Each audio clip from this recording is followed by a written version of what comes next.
In the previous episode, Shaw's past journey into the Hollow Earth Rift was highlighted, from where he returned as the sole survivor.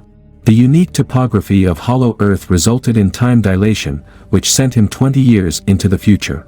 In the present timeline, Shaw and May fell into another such rift. Kate, who had met the same fate, found herself on the other side of the subterranean realm and was rescued from a titan by none other than Keiko Randa, her grandmother. As the episode picks up right where the previous one ended, we see Kate seemingly perplexed at the sight of Keiko being alive, despite her being the same age as her. Keiko mistakes her granddaughter for a Monarch operative sent to rescue her and takes her along to find a way out, and still, in shock, Kate finds herself unable to muster up the courage to reveal the truth.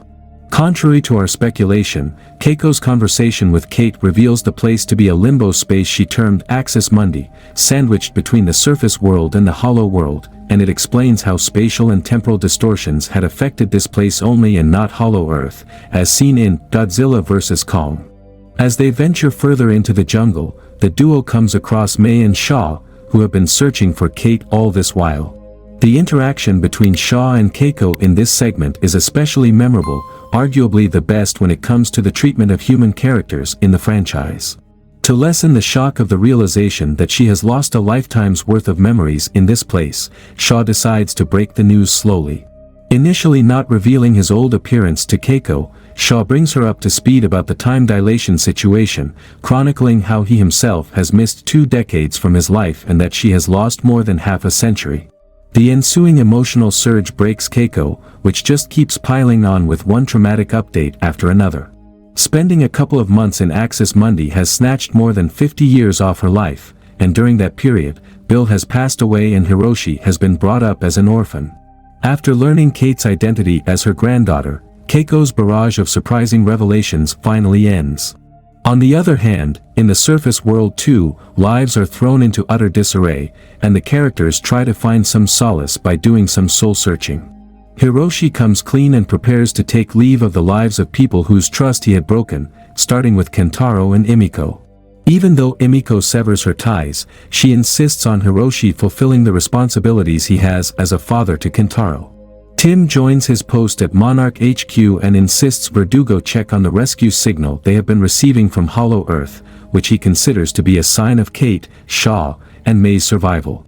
However, with the gamma radiation across all of the Monarch sites in the world jumping through the roof, Verdugo is unwilling to prioritize 3 lives by ignoring the plight of billions, and she advises Tim to quit his post if he finds her decision to be disagreeable. Tim quits Monarch and visits Kentaro in order to convince him to seek help from his father, Hiroshi Randa, who might have a clue about the roadmap of the subterranean realm. Kentaro and Tim provide Hiroshi with a sliver of hope regarding the survival of Kate, and Tim promises to arrange the means to make the recon plan a reality. The continuous, pattern-type gamma radiation signal Monarch was receiving was actually coming from Dr. Suzuki's gamma-ray emitter, which fell into the Axis Mundi during Project Hourglass. Keiko had retrofitted it to act as a rhythmic signal emitter to send rescue signals to the surface world, and due to the reworked mechanism, it didn't attract Titans any longer. With their underspace pod stranded in the Axis Mundi as well, Shaw plans to use it while changing the emitter to its original setting, which he presumes will be able to attract a Titan, whose journey through the rift might open a gateway to the surface world. As planned, Shaw and the rest of the team carry the emitter to the underspace pod, and en route, Keiko catches up with her old friend. Considering that she will find herself out of time in a world that has moved on and become a burden in the lives of others, Keiko initially refuses to follow the team and plans to spend the rest of her life in Axis Mundi. However, the rest of the team disagrees, with Shaw being able to convince her that there is much left for her to live for. As the team boards the underspace pod, which is still functional due to the temporal anomaly, and uses Suzuki's device to attract a Titan, they once again lure Ion Dragon, the one responsible for the annihilation of Shaw's crew previously, who was already inside the Axis Mundi. Shaw goes out of the pod to fix the severed connection between the pod and the caller, and the catastrophic mistake almost threatens to sabotage their return, until a familiar savior arrives out of the blue, also getting attracted by Suzuki's Titan caller. Through the mystical rift, Godzilla arrives and engages in a brutal showdown with Ion Dragon, and the entire team witnesses the glory of the battle between two ancient beasts. Initially puzzling the Big G with its speed and guile, the Ion Dragon didn't stand a chance after Godzilla got his hands on it, as he proceeded to use his atomic breath on it before ripping off one of its wings with brute strength. Godzilla hurls the still-living body of the Titan into the rift, unwittingly creating a gateway to the surface world, which starts pulling the pod and collar inside it.